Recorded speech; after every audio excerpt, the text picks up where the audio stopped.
Welcome back to channel. Archana டைரக்ஷனில் நம்ம தளபதி விஜயோட ஆக்டிங்கில் ரெடியான ஜனநாயகம் திரைப்படத்தில் ஆடியோ லான்ச் நேற்று மலேசியாவில் கோலாகலமாக கொண்டாடப்பட்டுச்சு. ஸோ நிறைய விஷயங்கள் சோஷியல் மீடியாஸில் கண்டிப்பாக பார்த்துருந்துருப்பீங்க. ஸோ நிறைய வீடியோஸ் ஷேர் பண்ணியிருந்திருப்பாங்க. ஸோ வீடியோஸில் தளபதி விஜய் பேசினதாக இருக்கட்டும், ஸோ எல்லாரும் ஒருத்தர் அவங்களோட ஸ்பீச் பேசினதாக இருக்கட்டும், அண்ட் அதை தாண்டி அங்கே நடந்த அந்த பெர்ஃபார்மன்ஸாக இருக்கட்டும், எல்லாமே பயங்கரமாக இருந்துச்சு. நேற்று ஓல்டு மலேசியாவுக்கு பயங்கர திருவிழாவாக இருந்துருச்சு. இந்த படத்துக்கு ஆடியோ லான்ச் லைட் டெலிகாஸ்ட் இருந்துச்சுன்னா வேற ஒரு வெறித்தனமாக இருக்கும். ஸோ பிஸ்னஸ் ரீதியாக அவங்க கண்டிப்பாக அதை பண்ண மாட்டாங்க. ஏன்னா ஒரு பக்கம் மலேசியாவில் இந்த படத்தோட ஆடியோ லான்ச் நடக்குது. ஸோ இந்த ஒரு பக்கம் வந்து ஃபேன்ஸ்லாம் கண்டிப்பாக காசு கொடுத்து வந்து அந்த பாஸை வாங்கிட்டு வருவாங்க. அதில் வந்து அவங்க பிஸ்னஸ் பார்க்கணும். அந்த பிஸ்னஸ் ரீதியாகவும் சில பிரச்சனைகள் இருக்கிறதுனால ஸோ ஆடியோ லான்ச்சை லைட் டெலிகாஸ்ட் உங்களுக்கு பண்ணல. எப்போ தான் டெலிகாஸ்ட் பண்ணுவாங்க அப்படின்னு கேட்டிங்கன்னா, வருகின்ற ஜனவரி 4 சண்டே காலையில் இந்த படத்தோடைய ஆடியோ லான்ச் நமக்கு டெலிகாஸ்ட் பண்ணுறாங்க. கண்டிப்பாக எடிட் பண்ணி இன்னும் மேசிவாக இருக்க போகுது. ஏன்னா நிறைய வீடியோஸ் அவங்க கவர் பண்ணியிருக்காங்க. நிறைய பேருடைய அந்த ஆன்போர்டு, அந்த மலேசியா ஆன்போர்ட் பண்ணவங்ககிட்ட இருந்து அந்த வாங்கின அந்த இன்புட்ஸாக இருக்கட்டும், அண்ட் பர்ஃபார்மன்ஸ் அண்ட் பண்ணுற அந்த ஒரு சில விஷயங்களாகட்டும், நெல்சன் டீம் பற்றி நிறைய கொஷின்ஸ் கேட்டிருக்காங்க.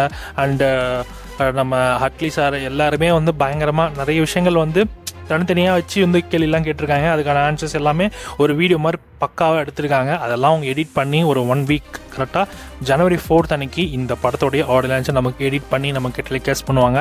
அரௌண்ட் ஒரு 5 to 6 hours கிட்ட அந்த ஃபுட்டேஜஸ் இருக்குன்ற மாதிரி எதிர்பார்க்கப்படுது. அவங்க ட்ரிம் பண்ணாங்கன்னா ஒரு 4 hours டைமில் வந்து இந்த படத்தோடைய டெலிகாஸ்ட் வந்து போட்டு முடிச்சுற மாதிரியும் பிளான் பண்ணலாம். பட் எப்படி அவங்க பண்ணுவான்னு தெரியல, நம்ம பொறுத்து தான் பார்க்கணும். இன்னும் டைம் ஸ்லாட் வந்து கன்ஃபார்ம் ஆகலை. நான் மேக்ஸிமம் காலைல 11 மணிலேருந்து ஸ்டார்ட் பண்ணி ஈவினிங் ஒரு 4 to 6 கிட்ட போகிற மாதிரியும் சொல்கிறாங்க. வெயிட் பண்ணி பார்க்கலாம்.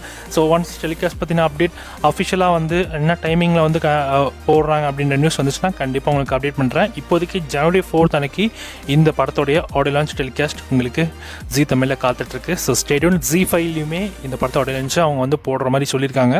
வெயிட் பண்ணி பார்க்கலாம். நம்ம வீடியோஸ்லாம் நிறைய பார்த்துருந்துருக்கோம். பட் ஆனால் அந்த ஒரிஜினல் குவாலிட்டியோட அந்த ஒரு ஃபீலோட அது வந்து கரெக்டாக தளபதியை ஃபோக்கஸ் பண்ணி அவர் சொன்ன அந்த வார்த்தையை அப்படியே அதெல்லாம் வந்து கேட்குறப்ப இன்னும் பயங்கரமாக இருக்கும்னு நினைக்கிறேன். ஏன்னா நார்மலாக ஃபோனில் எடுத்த வீடியோஸே பயங்கரமான ஒரு கூஸ் பம்ப்ஸாக கொடுத்துச்சு. ஸோ இவங்கெல்லாம் ஒரிஜினல் கேமராவில் வேறு எடுத்துகிட்டு இருந்திருப்பாங்க. அந்த ஒரு வார்த்தையோட ஸோ அவரை வந்து பார்க்குறப்போ அந்த ஆடியன்ஸோடைய அந்த க்ரௌடு, ஸோ அது எல்லாத்தையும் பார்க்குறப்ப இன்னும் கூஸ் பம்ப்ஸாக இருக்க போது. ஆடியன்ஸ் டெலிகாஸ்ட் உண்மையிலே வேலை வெறித்தனமாக இருக்க போது. ஜி தமிழுக்கு ஒரு செம டிஆர்பி ரேட்டிங் கொடுக்குற ஒரு கண்டிப்பாக ஒரு ப்ரோக்ராமாக கண்டிப்பாக ஜனநாயகம் திரைப்பட ஆடியன்ஸ் இருக்க போது. பொறுத்து வந்து பார்க்கலாம்.